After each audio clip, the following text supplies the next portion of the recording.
Hi friends, அஸ்ஸலாமு அலைக்கும். என்னதான் நமக்கு வீட்டு வேலை பார்த்துட்டு இருந்தாலுமே வேலை நமக்கு ஓய்கிறதே கிடையவே கிடையாது. இந்த மாதிரி ஒரு சில பல வேலைகள் நம்ம செஞ்சு வச்சுக்கிட்டோம் அப்படின்னா வேலைகளுமே நமக்கு மிச்சமாக பார்த்திங்கன்னா காசு செலவு பண்ணுறதையுமே மிச்சப்படுத்திக்கலாம். இப்படி பண்ணி வச்சுக்கிட்டோம் அப்படின்னா ரொம்பவே ரிலாக்ஸேஷனாகவுமே உங்களுக்கு இருக்கும். அதனால தான் உங்களுக்கு நான் காமிச்சிருக்கேன். இந்த வீடியோ உங்களுக்கு யூஸ்ஃபுல்லாக இருக்கும். கடைசி வரைக்கும் ஸ்கிப் பண்ணாமல் பாருங்கள். இப்போ வாங்க வீடியோக்குள்ளே போகலாம்.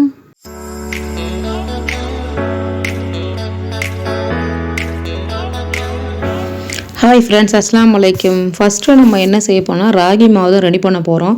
நான் 1 கிலோ அளவுக்கு ராகி வாங்கி வச்சுருந்தேன். இதை நல்லா புடைச்சிட்டு வெயிலில் ஒரு 1 ஹவர் மாதிரி நான் நல்லா காய வச்சு எடுத்துக்க போகிறேன். இது ரொம்ப காய வைக்கணும்னு அவசியம் கிடையாது. நான் வீட்டு உள்ளே தான் பார்த்திங்கன்னா வெயில் அடிச்சிச்சு, அதில் தான் நான் காய வச்சுக்கிட்டேன்.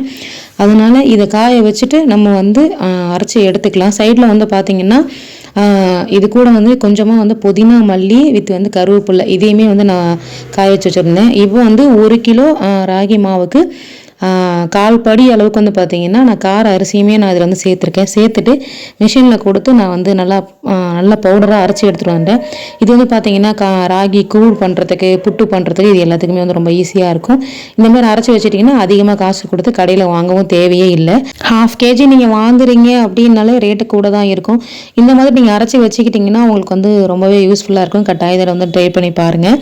ரெண்டாவது பார்த்திங்கன்னா இதில் நான் மல்லி, புதினா, கருவேப்பிலை 3மே பார்த்திங்கன்னா நல்லா வாஷ் பண்ணிவிட்டு இதை இந்த மாதிரி நான் ஒரு 3 டேஸ்க்கு நிழல்லே தான் இந்த மாதிரி காய வச்சு இதையுமே நான் ஸ்டோர் பண்ணி வச்சுக்கிட்டேன். இது பார்த்திங்கன்னா சாம்பார் மசாலா பொடி இந்த மாதிரிலாம் அரைக்கிறதுக்கு அது கூட சேர்த்து நம்ம போட்டு அரைச்சோன்னா நல்ல மணமாகவும் இருக்கும், குழம்பு ருசியாகவும் இருக்கும். 3வது பார்த்திங்கன்னா இஞ்சி பூண்டு பேஸ்ட்டு தான். நாங்கள் பொதுவாக எல்லா இதுலேயுமே பார்த்திங்கன்னா கிச்சடி பண்ணுறதா இருக்கட்டும், எதுக்காக இருந்தாலுமே இஞ்சி பூண்டு பேஸ்ட்டு நான் யூஸ் பண்ணுவேன். அதனால் இஞ்சி பூண்டு பேஸ்ட்டுமே பார்த்திங்கன்னா நான் ஒரு 1/4 கிலோ போட்டு 1/2 கிலோ அளவுக்கு நான் ஸ்டோர் பண்ணி வச்சுக்கிட்டேன். அவசரத்துக்கு நமக்கு தேவைப்படும் அப்படின்னால அதையுமே ஸ்டோர் பண்ணி வச்சுக்கிட்டேன். வழக்கமாக ஒரே டைமே நம்ம டீ போடுறதுனால பார்த்திங்கன்னா டேஸ்ட் அதில் இருக்காது. அதனால் நான் மசாலா டீன்னு சொல்லிட்டு ப்ரீமிக்ஸ்மே நான் ரெடி பண்ணி வச்சுக்கிட்டேன். அது இன்ஷால்லா நான் அடுத்த வீடியோவில் நான் உங்களுக்கு போஸ்ட் பண்ணுறேன். மறக்காமல் இதையும் நீங்கள் ரெடி பண்ணி வச்சிங்கன்னா ரொம்ப யூஸ்ஃபுல்லாக இருக்கும். டீ நல்ல மணமாகவும் இருக்கும், செரிமான தன்மையும் கொடுக்கும். இப்போ பார்த்திங்கன்னா அரிசி மாவு பார்த்திங்கன்னா ப்ரீமிக்ஸ் நான் ரெடி பண்ணி வச்சுக்கிட்டேன். வீக்லி ஒன்ஸ் நம்ம ஒரு படி போட்டு அரைக்கிறோம் அப்படின்னா அது ஒரு 10 நாள் வரைக்குமே யூஸ் ஆகும். ஆனால் அதை போட்டு அரைச்சிட்டு இருக்கிறதுக்கு டைம் கிடையாது. அதனால் நான் அரிசி மாவு பார்த்திங்கன்னா அந்த ப்ரீமிக்ஸ் பவுடருமே நான் ரெடி பண்ணி வச்சுக்கிட்டேன். 10 கிலோ அளவுக்கு போட்டு ரெடி பண்ணி வச்சதுனால இப்போ எனக்கு ஒரு வித்தின் ஒரு 4 மந்த் அளவுக்கு எனக்கு நல்லாவே யூஸ் ஆகுது. நல்லா பார்த்திங்கன்னா இட்லி நம்ம எப்படி கிரைண்டரில் போட்டு மாவை போட்டு அரைச்சி எடுத்தால் எப்படி இருக்குமோ அதே மாதிரியே இந்த இட்லியுமே ரொம்ப சூப்பராக இருக்குது.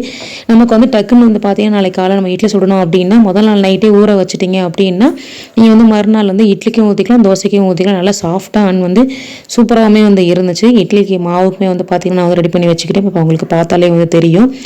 இந்த மாதிரி ரெடி பண்ணி வச்சுக்கிறதுனால உங்களுக்கு காசுமே மிச்சமாகும்.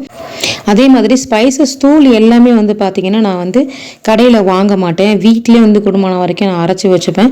மிளகு ஜீரகம் தூளுக்குமே பார்த்திங்கன்னா மிளகு ஜீரகம் சேம் ரெண்டுமே பாதி பாதி அளவு எடுத்து அதையுமே நல்லா காய வச்சுட்டு அதையுமே பவுடர் பண்ணி எடுத்து வச்சுக்கிட்டேன். நம்மளோட சேனலில் பார்த்திங்கன்னா நிறைய நான் வீடியோஸ் போஸ்ட் பண்ணியிருக்கேன். மறக்காமல் செக் பண்ணி பாருங்கள். மசாலா ஐட்டமே நான் போட்டு செக் பண்ணி பாருங்கள். நான் மறுநாள் பாப்பாவுக்கு ஃப்ரெஞ்ச் ஃப்ரைஸ் செஞ்சு கொடுக்கலாம் அப்படின்ட்டு காலையில் டைமிங்கே இருக்கவே இருக்காது ஸ்நாக்ஸுக்கு. அதனால் என்ன பண்ணேன்னா முதல் நாள் நைட்டே பார்த்திங்கன்னா உருளைக்கிழங்கு நல்லா வாஷ் பண்ணிவிட்டு இந்த மாதிரி சிப்ஸ் பதத்துக்கு பார்த்திங்கன்னா நல்லா நேராக கட் பண்ணி நான் எடுத்து வச்சுக்கிட்டேன். இப்போ இதில் பார்த்திங்கன்னா கொஞ்சமாக கார்ன்ஃப்ளவரு, அப்புறமா கொஞ்சமாக அரிசி மாவு, 1/4 டேபிள் ஸ்பூன் அளவுக்கு சால்ட்டு சேர்த்துட்டு இது எல்லாமே இதில் போட்டு மிக்ஸ் பண்ணி நல்லா ஃபுல்லாக எல்லாத்துலேயுமே படுற மாதிரி ஃபுல்லாக நல்லா பரட்டி வச்சுட்டு இதை பார்த்திங்கன்னா ஒரு பாக்ஸில் போட்டு ஸ்டோர் பண்ணி நான் ஃப்ரிட்ஜில் வச்சுருவேன். வச்சுட்டு பார்த்திங்கன்னா மறுநாள் காலையில் எடுத்து இதை நம்ம பொரிக்கும் போது நல்லா கிறிஸ்பியாக இருக்கும். அண்ட் டைமுமே சேவிங்ஸ் ஆகும். நான் இப்படி தான் பண்ணி வச்சுப்பேன். ஏன்னா காலையில் சீக்கிரமாக பிள்ளைங்க ஸ்கூலுக்கு போகிறாங்க அப்படின்னும் போது மதியானத்துக்கு லஞ்ச் வேலையை பார்க்குறதா இல்லை பிரேக்ஃபாஸ்ட் வேலையை பார்க்குறதா அப்படின்ட்டு ரொம்பவே கன்ஃபியூசிங்காக இருக்கும். அதனால் நான் இந்த மாதிரி தான் பார்த்திங்கன்னா முதல் நாளே பிளான் பண்ணிவிடுவேன். இந்த மாதிரி நம்ம செஞ்சு வச்சுக்கிட்டோம் அப்படின்னா நமக்கு ரிலாக்ஸேஷனாக இருக்கும். இப்போ பார்த்திங்கன்னா ஃப்ரெஞ்ச் ஃப்ரைஸ் பொரிச்சதுக்கு அப்புறமா பார்த்திங்கன்னா கொஞ்சமாக பெப்பர் தூள், சால்ட்டு போட்டு பாப்பாவுக்கு நான் ஸ்நாக்ஸுக்காக இதையுமே பேக் பண்ணி கொடுத்து விட்டேன். இதே மாதிரி நம்ம வந்து லஞ்சுக்கு என்ன ப்ரிப்பேர் பண்ணுறது அப்படின்னு சொல்லி ஒரு டைம் டேபிள் மாதிரி நம்ம போட்டு வச்சுக்கிட்டோம் அப்படின்னா நமக்கு வந்து தினமும் சமைக்கும் போது இதுதான் சமைக்கணும் அதுதான் சமைக்கணும் அப்படின்ட்டு நமக்கு வந்து ஈஸியாக இருக்கும். அந்த மாதிரி வந்து ஃபாலோ பண்ணி பாருங்கள். அதுக்கடுத்து வந்து பார்த்திங்கன்னா நமக்கு தயிர் வந்து உரமோர் ஊற்றணும் அப்படின்றதுக்காகவே வந்து பார்த்திங்கன்னா நான் அந்த மாதிரி பலிங்கில் வந்து வாங்கி யூஸ் பண்ணிகிட்ருக்கேன். எனக்கு வந்து ரொம்பவே சூப்பராக இருக்குது.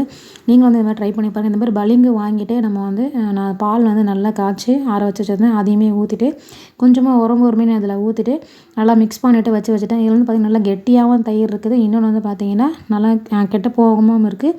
இன்னொன்று புளிக்கவும் மாட்டேங்குது. நம்ம எப்படி ஊற்றி வச்சோமோ அதே மாதிரி இருக்குது. கட்டாயம் நீங்கள் ட்ரை பண்ணி பாருங்கள். இது நெக்ஸ்ட் டே மார்னிங் நான் வந்து ஓப்பன் பண்ணி பார்த்தப்போ உங்களுக்கு தயிர் பார்த்தாலே தெரியும். நான் வந்து பால் வந்து கொஞ்சம் தண்ணியே காய்ச்சிருந்ததுனால இப்போ இந்த அளவுக்கு இருந்துச்சு. நீங்கள் கெட்டியாக பால் காய்ச்சிருந்தீங்க அப்படின்னா உங்களுக்கு தயிர் வந்து நல்லா கெட்டியாகவே வந்து கிடைக்கும். இப்போ உங்களுக்கு பார்த்தாலே தெரியும் எந்த அளவுக்கு கெட்டியாக இருக்குது அப்படின்ட்டு. நீங்கள் வந்து கட்டாயம் நீங்கள் ட்ரை பண்ணி பாருங்கள். இதுக்கப்புறம் ஒரு நல்ல வீடியோவில் உங்களை நான் சந்திக்கிறேன்.